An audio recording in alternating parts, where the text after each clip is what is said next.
Hey, Nicole Roberts-Jones here, and welcome to this episode of the Meaningful Work Podcast, a time I'm always excited to be here to help you understand how to live a life and have a career full of meaning and fulfillment.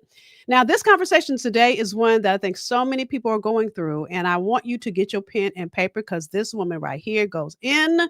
So let me ask you a question. Are you dealing with a challenge? Maybe it's a loss of a loved one. Maybe it's that you hate your job. Maybe it's that you keep getting overlooked for the promotions, or maybe you just gone through a bad breakup.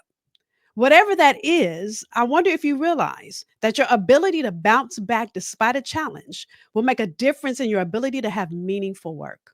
Well, our guest today, Dr. Portia Lockett, is getting ready to tell you exactly how to do that. So she is an award-winning inspirational speaker, an author, a grief recovery specialist, spiritual advisor, and chaplain. And dare I say, she's my spiritual advisor. She has been featured on CNN, Natural Geographic, New York Times, Courageous Magazine, the Michigan Chronicle, Fox 2 News Detroit, and numerous podcasts. Listen, I could read for the next hour. And she's the recipient of numerous awards. A few are the Career Masters Spirit Award, Detroit's Spirit Award, Speak Life Award, and the Torch of Wisdom Local Heroes Award. Dr. Lockett is also the CEO and founder of and I forgot to ask her how to say this, so girl, if I say this wrong, please correct me, Azal Binay Lockett Foundation that helps the grieving community heal, offer them hope, and hold their hearts on their grieving journeys. So y'all, please help me welcome Dr. Portia. Hey, girl. Hey girl, how are you? Good. How are you? Oh, I'm blessed just like you, Nicole. It's such a pleasure to be in your presence. Always great to be in your presence. So this conversation is needed and necessary, especially dare I say it, I'm gonna go in at the beginning, y'all. So as Black women, and listen, if you're not a Black woman, excuse me, if you're a Black man or a man, if you're a woman of another race, don't think you're not gonna get what I'm getting ready to say. I think Black women, and I call it slave mentality, we learn to just keep it pushing and we don't stop long enough to realize what we're going through and get tools. So tell us a little bit about, um, or let me start with this. Can you give us an example of your own time in your career that you had to be resilient?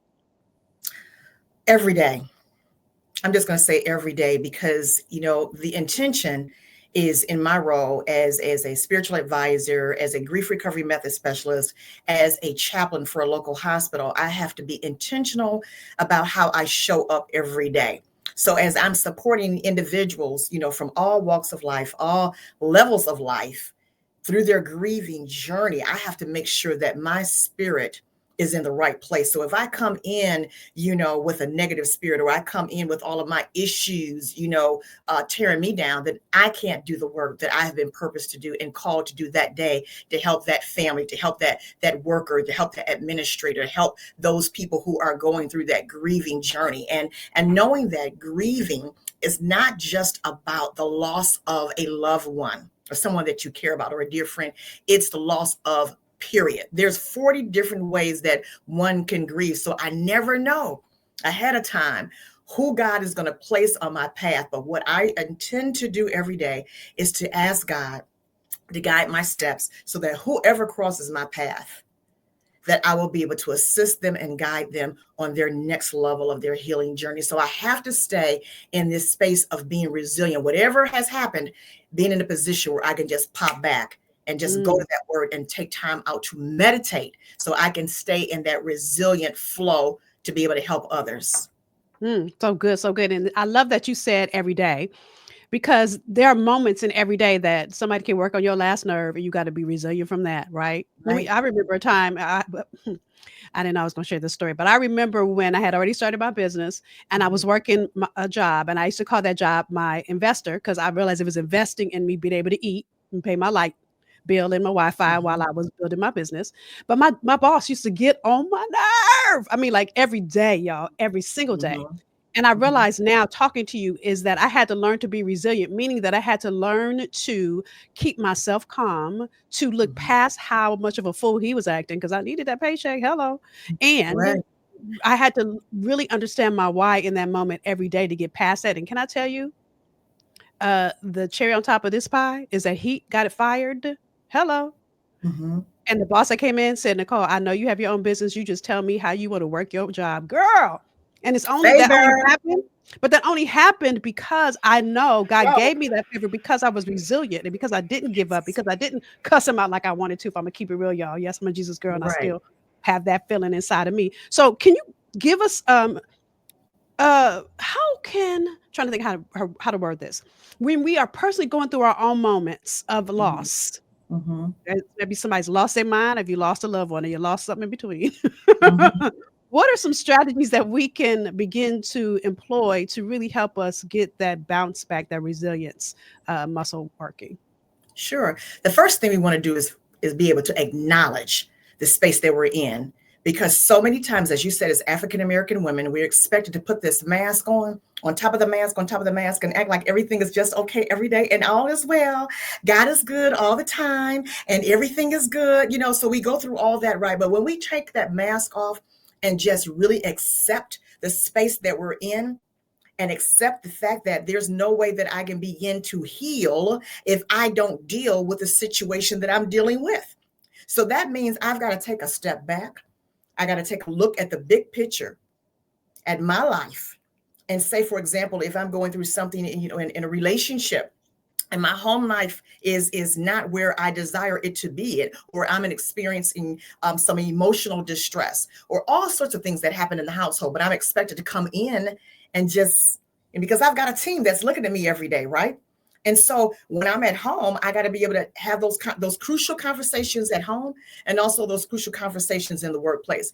Do you bring them together? Sometimes you do, and sometimes, depending on what type of team you have, determining what type of relationship that you have with those individuals at work, knowing that you can go to your boss or whoever it is that you report to if you're in a working environment and just say, "Hey, I've got some personal issues. I may need to take some time off so I can address those issues, so that when I come back, being fully resilient, then I'm able to accomplish all the goals that you have set before me." But if we don't take the time off, and meaning taking that time off means that, you may need to see a therapist, you may need to see a counselor, you may need to address some things that you're dealing with or have not dealt with physically, that are impacting you mentally and emotionally and financially. So all of it's connected, but you have to deal honestly with yourself and just say, okay, what do I need to do in order to get back to the me that I was?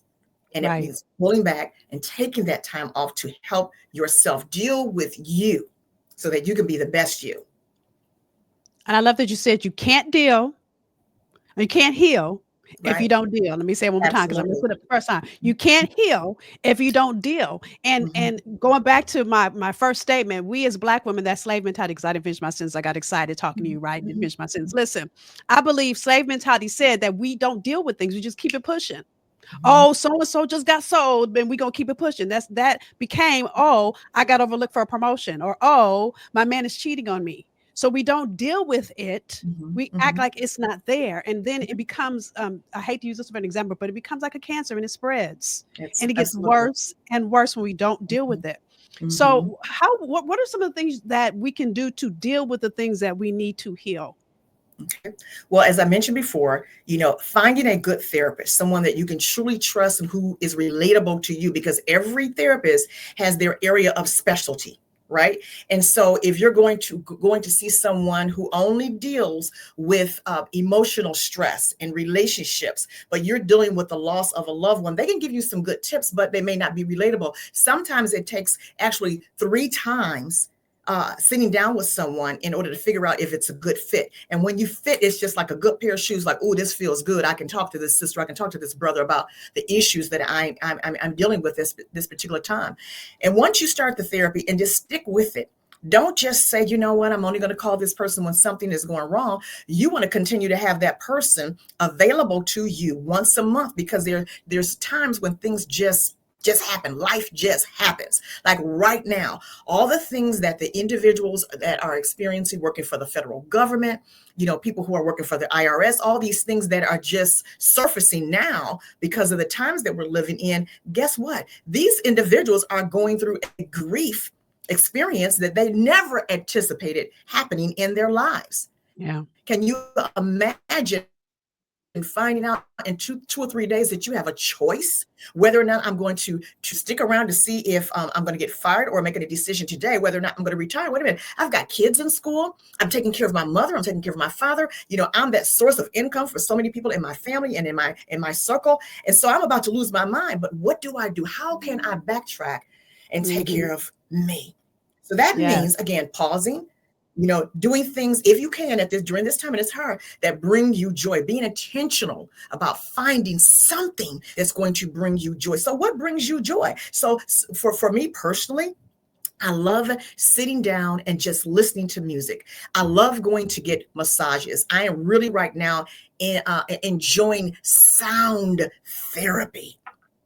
Sound baths. It just helps me to whatever it is that I'm going through, regardless of whether it's mental, emotional, spiritual, or physical. It just helps me to get out of that space of feeling like I'm in the midst of an anxiety attack, and I can just calm down.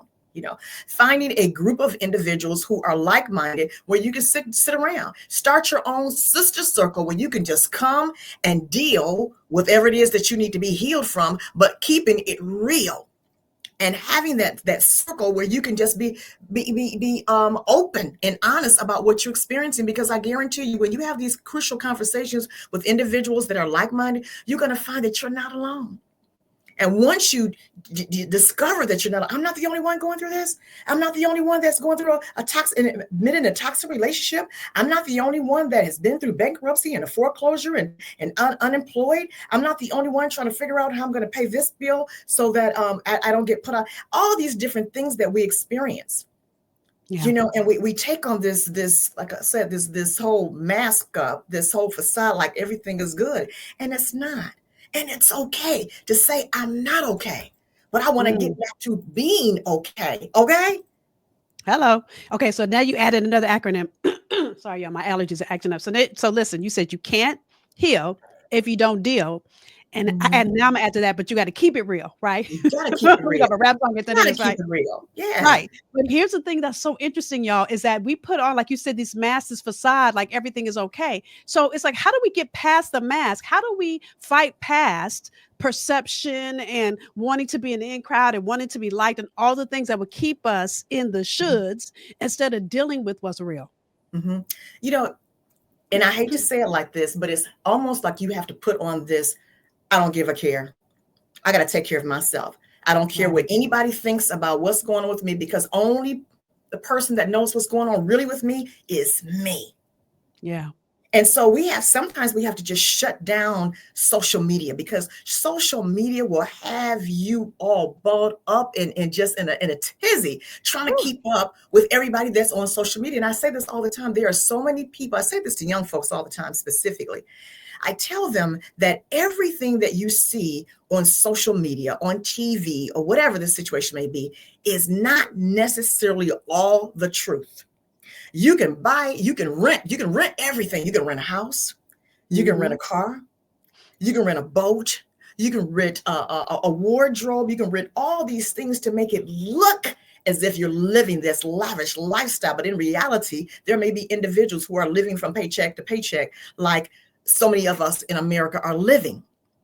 Right. So when you again begin to just say, you know what, I could care less about who thinks what about me. I know I think enough of myself to love myself, to care for myself. I'm myself's best friend. So if I'm going to give you some advice on how to take care of you, Nicole, because you're my girl and I love you, I've got to take care of Portia first. And I just got to release. It doesn't matter what anybody thinks.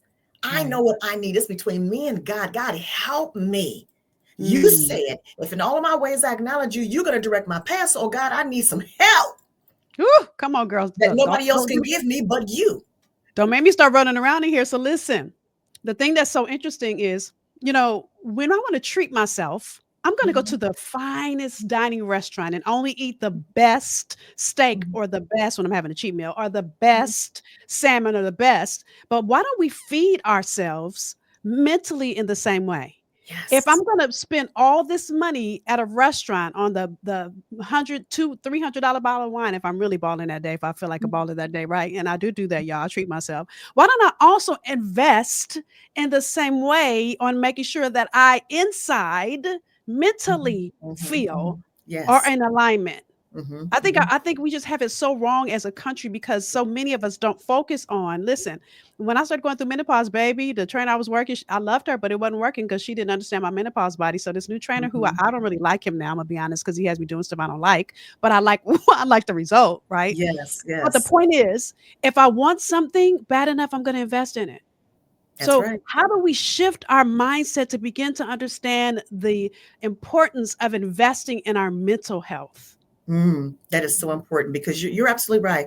We take time out and spend money on things we don't get a return on our investment. So if you think about when you are reading that book or you're taking that class, there's going to be a return on your investment. Yeah. Okay. When you take time out to invest in your emotional well being, meaning having a counselor, having a therapist, you're going to receive a return on that investment because you're going to be able to look at yourself in a different way. You're going to be Yeah. able to see a different person when you're looking in the mirror. You're going to be able to say very clearly, sister in the mirror, what do I see? And as opposed to saying, I see a broke down sister that's depressed staring back at me, you'll be able to come back and just say, sister in the mirror, what do you see? I see a beautiful, bold, confident, competent sister that's staring back at me, that is caring for herself, that loves herself. So you'll be But able to what have different conversations with yourself about yourself but what when you happens when invest.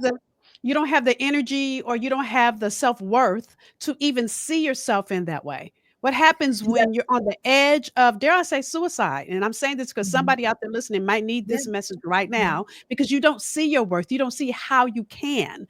And here's the Mhm. thing I want you to know. I know you have some grief cards that can help with this as well.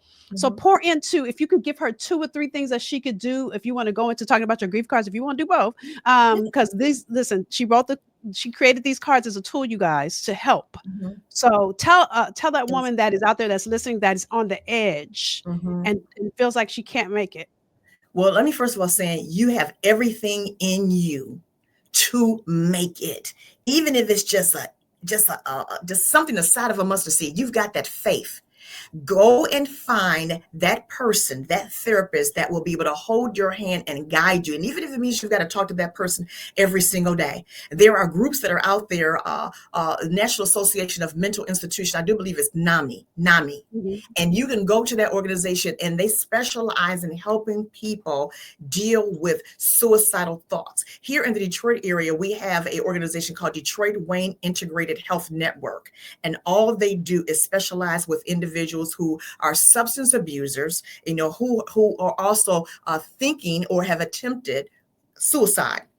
There Yeah. are organizations that are everywhere. Call if you need to make that call, that 911 call, if you need to make that 211 call, whatever it is that you need to do in order to get help. So go outside and just scream and just say, I need help. Go to your local hospital, go to the emergency department, because if it's a level 1 hospital, they have a crisis center. And you can just say, this is what I've been thinking. This is what I've been contemplating. And I need someone to be able to talk to be able to talk me off of this cliff. Yeah. And if you go to your local church, and if your local churches are doing what they need to do, then they need to be able to have a organization or department that deals with the health ministry. And you can talk to Mhm. someone there, or being able to, if you don't speed down in it, depending on how large or how small your church is, you should be able to call your pastor and just say, I need some help. Because you need a little bit more than just prayer. They will be able to give you some resources that you need. But speaking of the cards that you mentioned, these are the healing cards. And let me tell you a little bit of backstory about how this all came to be. My Wait, son Azil. before you start going in, because she gonna go into a whole story, and I don't want to forget this. Listen, those of Okay. you, sorry, my allergies are acting up, y'all. So those of you that are watching on YouTube, you see me scratching my nose, and I feel like my mother's looking at me, so I'm sorry, but my nose is itching. So listen, when I was at rock bottom, Hmm. and I Hmm. knew I needed a counselor, and I lived in a city where I didn't know anybody, I went to Psychology Today. Mhm. And what you can do when you go to Psychology Today, it has a list of mental health professionals. It doesn't have to be a Mhm. psychiatrist. It could be a licensed clinical something or other. But what I Mhm. did was I read through, I looked, and I'm gonna be honest with you, I wanted a black woman. Why? Because I'm a black woman. I want to talk to somebody that looks like me. Right. And Mhm. I found a black woman in the Mhm. area, and then I read her bio. Then I went on Yes. her website. So I'm Mhm. sharing that with you because if your church doesn't know, or maybe they do and they give you the list and it doesn't feel like it works, or you go to the hospital and that doesn't feel like it works, and maybe you have some grief and mental health resources at your job and that's not working, go on Mhm. Psychology Today and look Mhm. at Good. all the resources that are available to you in your backyard. Yes. And thank you so much for bringing that up because it's so easy now to even get an appointment because it used to be a time where everything was face to face. But the good thing that came out of COVID was is that you don't necessarily have to be in that person's office. You can do Zoom, you can do FaceTime, whatever it is that you need to do in order to get in front of that person who can guide you, who can encourage you, who can help you along your healing journey. Yeah. Okay. Yeah. So Okay. now So sorry, I interrupt you. So go ahead. no, Healing that's cards. Go okay. ahead. So the healing cards are specifically developed for those who have lost a loved one. So 4 years ago, my son was murdered on the streets of Atlanta, and God spoke to me and he says, I'm going to get the glory out of this. And so since then, I have been able to create a healing card deck, and I'll tell you a little bit more about that. I started writing for the Michigan Chronicle every month on grief. I started the Portia Lockett Foundation, where we help you heal, offer you hope, and hold your heart as you're going through any type of grieving journey. And so we have programs where we have, individuals sharing their testimonies about whatever it is that they're experiencing as it pertains to grief. And then we have mental health experts to come in and ministers to come in. And there's about 200 people in this room, and we're all grieving together. But at the same time, we're Mhm. growing together. So we have a permission series. We're giving you permission to grieve, permission to heal, permission to live and laugh, because sometimes we feel like I can't even laugh as I'm going through this grief. But laughter Mm. is some of the best medicine possible.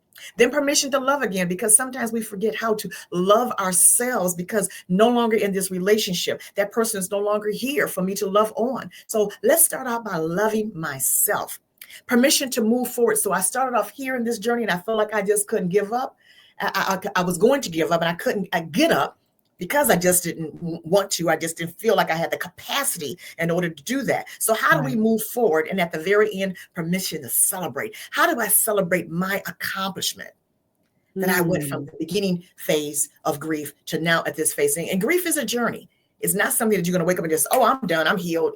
It's one of those that space where you just have to just say, okay, now I can cope better because I Yeah. was able to accept the fact that there was some issues that I was dealing with, that I was grieving, and every situation is completely different. So on these cards, there's 52 cards. I suggest that people use one per week. You can do it as an individual, or you can do it with a group of individuals. Okay. So the first card you may pull up that may say simply something very simple that says this, because I don't know what to do now. If I lost this person, this is a good day to handle the finances. Is there a Mm. safe deposit box that I need to go and look in to see what's in that box? Maybe it's that will of the person. Maybe it's some last instructions about some property that they have, but you don't know until you go to that PO box, right? Mm. Then there may be a day when you just say, okay, let me go to the bank. This person may have had several bank accounts and your name is on it, or you may not be on it. So you may discover that you have to go to probate court to handle that situation so you can get access to those funds. The other thing I always tell people to do is always keep one bank account open, because if you're in the middle of a year and it's tax season and that person has not received their money, or there may be some other money coming in from a refund from something else, if you don't have access to a bank account, it's going to be very challenging to get a hold of that Mm. money. So that's just one card. Another one Okay. may say, let's do something to honor that individual. So what do I mean by when I say honor?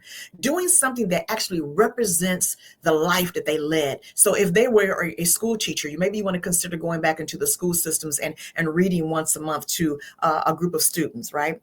If that person was into, let's just say, crafts, maybe you can just volunteer and go into a senior citizens home and do crafts with some seniors. Maybe Mm. that person was into bike riding, right? And they have a lot of bikes. Maybe you want to create like a bike ride to honor that person. because that's something they did. Or you may want to start a Right. scholarship, in their honor. There's so many different ways that you can honor. Plant a tree in a garden or in a park that says this tree is planted in honor of. Or if there's a new construction coming up in Right. your area where you live in, maybe you can go to them and just say, I just want to buy a brick and just put my loved Mm. one's name on it. So that when people walk past, or they can see that this new establishment, this brick is part of this new construction, but I'm trying to honor my loved one. So Yeah. those are just a couple of things that you can do that's on the card. And then another one is simply just saying, today I need to do something that's new and refreshing, because sometimes when we are experiencing depression, or we're experiencing anxiety, or we're just feeling like I don't know what else to do, and you just need to pick me up, take a trip to Home Goods. And as opposed to, having that whole black and white decor, in your place, maybe throw some color, some splash, change your hair. You're used to wearing your hair pulled back in a ponytail. Just let it down. Go to the hairdresser, maybe let it get longer, or, get it cut off a little bit. Just do something different. Change the lipstick that you're wearing. Whatever it is that's going to create some minor changes that will give you the spirit of, I feel a little pickup here. Mhm. Do things that make you happy and that bring you joy. So good. And I love that really this work is in tribute to your son, and how, you were already doing Yes. some of this work, but the expansion that happened in your own grief. Mhm. So how did you even Yeah. find the courage to get over your own grief and at the same time celebrate your son in this work that you're doing? Yeah. I mentioned that, God, he told me, he says, I'm going to get the glory out of this. And so I had no idea. I mean, I began writing. I always liked to writing letters to myself, but I started writing poetry, on a whole different level. Everything that I did just began to amplify. 4 years ago, the work that I was doing is just like, I never thought about, creating a deck of healing cards. That was not on my radar. Writing for the Right. Michigan Chronicle, not on my radar. Starting my own podcast, the Grieving Journey podcast, not on my radar. Going out and speaking, starting a foundation. So all these things just start happening. I'm just like, wow. He said, I'm honoring God and I'm honoring my son. In the meantime, helping so many other people. And so what I found for myself personally is the more I help others, the more Mm. I'm helping myself. So good. So good. Well, thank you for showing us how to deal so we can heal and how to keep it real. Thank you for because really at the end of the day, it allows you to be your whole self. So you're not leaving Mhm, any piece of yourself behind in this journey, so that mhm, you're not at 20% or 30%. mhm. Listen, I want to, when I die and get to meet God face to face, I want him to say, girl, you did 100%. You use 100% of yourself to do Yes. the work I've called and created you to do. But when you're Mhm. not dealing with something, 100% of yourself doesn't come. So thank you for always being committed to be 100% of you, and then Oh, pouring that back into all of us so that we all can deal and heal. absolutely. Absolutely. Because at the end of the day, we all want to make sure that we are God pleasers as opposed to man pleasers. But the benefit is, as long as you're pleasing God, you're going to please some other folks along the way. Right. Right. Right. Nicole, thank you so much, for allowing me to Thank be you. a part of the show. Just continue to do the work, continue to shine your light, because when you don't shine, somebody else is stuck in the dark.